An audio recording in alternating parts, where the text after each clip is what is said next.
So I'm Steve Penor, coming to you live from Lower East Side.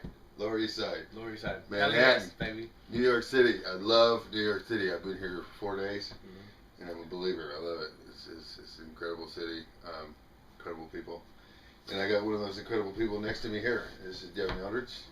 How you doing, Devin? Good. Good friend of mine from back in the day. Devin's here in New York. I believe walking in incredible favor of the Lord. He's been doing modeling. He was nominated recently for independent best new actor in an independent film. Best supporting actor. Best supporting actor in an independent film. Yep. And he's a great dude. Great heart for people, great heart for the Lord. In fact, we had a pretty cool experience the other day. We got to bring one of your friends to Gramercy Theater in New York. Yeah. And Hillsong Church. He was kind of having a cocaine issue and didn't know anything about church, and Devin just felt to bring him, and we brought him, and that guy's mouth was just open the whole time, because he got zapped. It was cool. It was just cool to be a part of it, to sit there and watch it, to see it happen. And so I don't know. I guess maybe I'd like to hear some of your story, some of your experiences. I tell Devin's story everywhere I go. I tell stories because it's just part of my job. Right. I guess Jesus told stories, so I tell stories. It's like it's part of the deal. But I tell your brother's story, but I tell your story because you've had some experiences that are just. And Devin's not one of these super spiritual cats. You know what I mean? He's not so caught up in the third heaven as no earthly good. He's a very practical and down to earth guy, and he doesn't have these big spiritual experiences all the time. So that's why, even when I tell your story, I tell people that, because it's like coming from you, it's that much more powerful to hear some of your experiences. Right. And I just wonder maybe if you could share a few of those. Maybe couple ones that struck me. The one where you were in the car in the garage, and your mom had that feeling, and then and of course then the one with Derek. This is Derek's brother. We started Derek's House of Prayer. Had our first meeting on New Year's Eve, 2012, our first night, and it's in honor of his brother's death, and it's been it's been an interesting journey for all of us. But and even if you want to go back a little further and just kind of explain, some of your background, the way you grew up. But go ahead. I guess I could just sum it up quickly. Just for the history of it, when I think back on my life, up until Derek's death, which was about 1.5 years ago, I just see complete abandonment to drugs and alcohol. I mean, that's what I did. That's what I lived for. Even when I didn't want to do it, which was the key part. So even when I didn't, that's not what I wanted to do. That's what I did. I remember from the time I was a little kid, the bad guys were always my favorite. And I see people like that now, and it's just something that some kids go through. Derek, my older brother, was my idol my entire life. He was always so kind and sweet to me, man, and never raised a hand to me, never said a discouraging word to me. There's many times as we got older that we'd be getting loaded or whatever, I'd punch him in the face, and he would never raise a hand to me. Just a wonderful guy. He was my idol, and he started struggling early with drugs and alcohol and that lifestyle. When he was about 14, I guess, and now I was 4 years younger. Seeing that, and that's what I wanted, because that's what he was. He was super handsome and long hair and tan and wild and had the girls, and it was so cool to me that I just idolized him completely. So I followed suit after him, but just 4 years younger. So by the time I was 12 years old, I was getting high and dropping acid and doing all that stuff. So fast forward, all up through my 20s, very quickly I became, my life was about drugs and alcohol. I was, intravenous drug user, injecting everything from methamphetamine to ecstasy to cocaine to heroin to Jack Daniels. I I would inject anything I could, anytime I could, and as a result, I had a very chaotic life.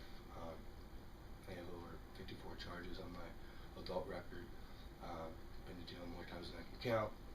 I just had a really painful life, which was on one level self-induced, and I think on another level, I had a lot of attack by the devil or the dark side or whatever you want to call it. So that's where I was at, and then I remember I was about 27. I started trying to get clean and sober. I had a little girl, and she's 6 years old now, and I started trying to get clean and sober, and I found that I really could not. No matter how hard I tried, I could not get clean and sober. I might stay clean and sober for 3 months. That was about as long as I could get, and then I would get high and go through the whole thing again. So anyway, Derek passed away,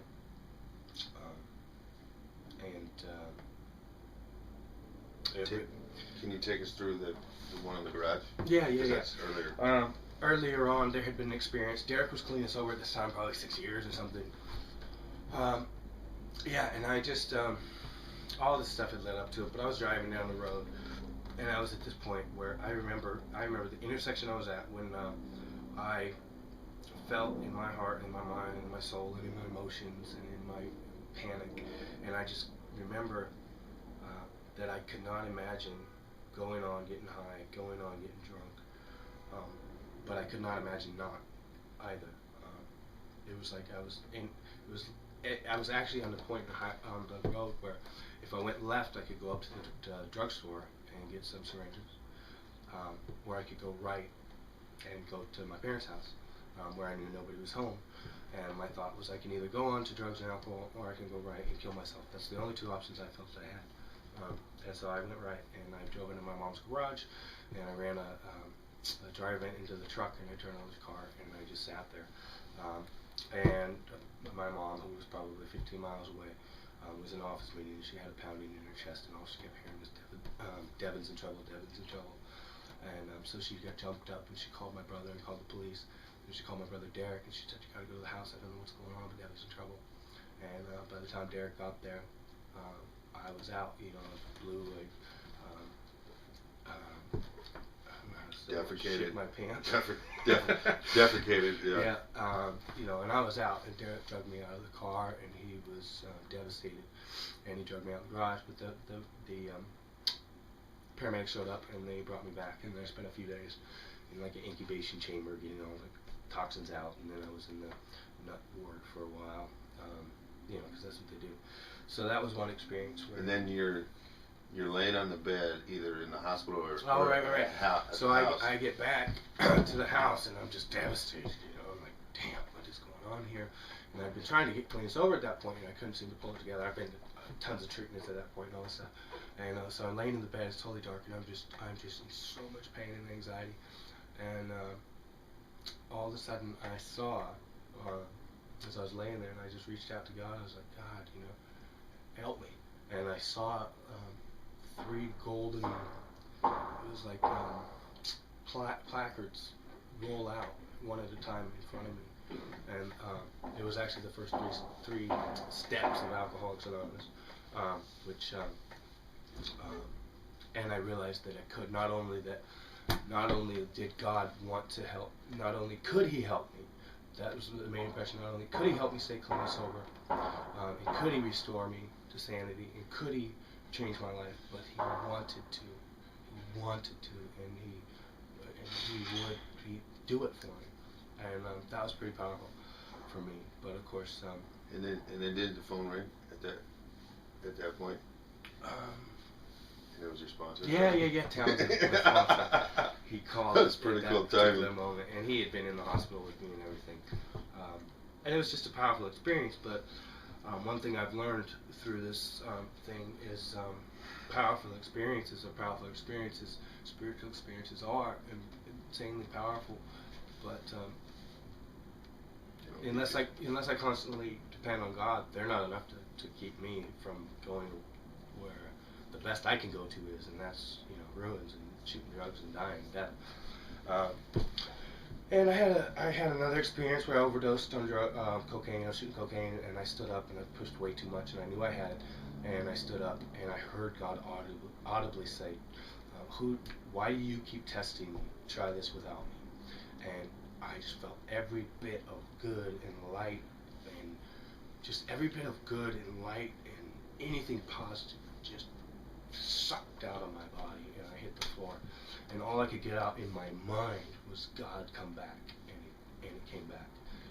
And it was an insane experience because the emptiness, the just devastating emptiness without any kind of good in my body, mind, soul, whatever. So I've had a few of these, and then when Derek died, it was brutal. I was here in Manhattan, and I got a phone call. I was in a cab on the way to work. I worked in nightclubs, still do, and I didn't know what to do, so I just instantly turned to drugs and alcohol. I'd been clean sober for a while, whatever, and man, it was brutal. It was brutal. So I went on a drug run. I had a bunch of money around the house, because I made cash, and so I kept cash. And in the next 9 days, I went through about 15 grand. 15 grand, I think, exactly. I flew back to Seattle to deal with this stuff. And that night, I couldn't handle it. And that night, I went out, and all I did was shoot drugs and shoot drugs and shoot drugs. And I mean, I lost 40 pounds. I was turning up at my mom's house every once in a while and trying to pull it together. And as soon as the reality of what was going on would hit me, I'd have to go again. And 9 days later,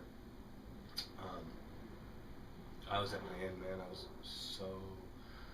I was broke physically, mentally, emotionally, financially. And I was in my mom's house. I walked in my mom's house, and her purse was hanging by the door. And I took $100 out of her purse. And I had a few bucks. And I went and got the last, one more bag of cocaine. And I think I'm there, right? So I drove up to a secluded spot in the woods where I'd been before. And I was just devastated, man. And for some reason, everybody knew, my mom knew, and her good friend Kim, who's very prophetic and really has really ministered to me many, many times. And I felt God speak to me through her. And they were all over there, and they basically knew I was going to die. And I went to these woods by myself, and I got out of the car, and I went up in the woods, and I had gone to 8 ball of cocaine, and I put the entire thing in a big, large syringe, and I stuck it in my arm, and I pushed it off. And I remember as I was doing that, I looked up, and I was sitting on this log, and I looked up, and I was so mad, and I was so distraught that Derek was gone. And I was so at the end of myself, like I just couldn't continue on like this. But I remember being very, it was very much like a challenge to God. I just remember it very much like a challenge, like a defiant thing to God. Because I believed in God with all my heart. And I remember thinking that throughout my life, even if I did die, I was never afraid to die. Never remember being afraid to die. Never remember being like that kind of fear that I see all these people have of, how they run for their lives when things happen. I was never afraid. Somebody put a gun to my head. I was never afraid. I was never afraid to drive, 180 miles an hour. I was never afraid of that. See what your mom said. She's always worried about her Right. youngest. right. Because I always thought I'd be okay, because I believed in God. So I always thought I'd be okay. And anyway, so it was kind of the same here, and I pushed that, and within seconds, and I thought it'd come close before, because that's how I used. I used to get right to that edge of death. And that was the thrill. And within seconds, I knew, man, I'd never come close to pushing 3.5, 4 grams of cocaine. I knew, man. And I came off that log, and I went into such convulsions, and I was still aware at the time. My head was slamming into this log, swelling up, just slam,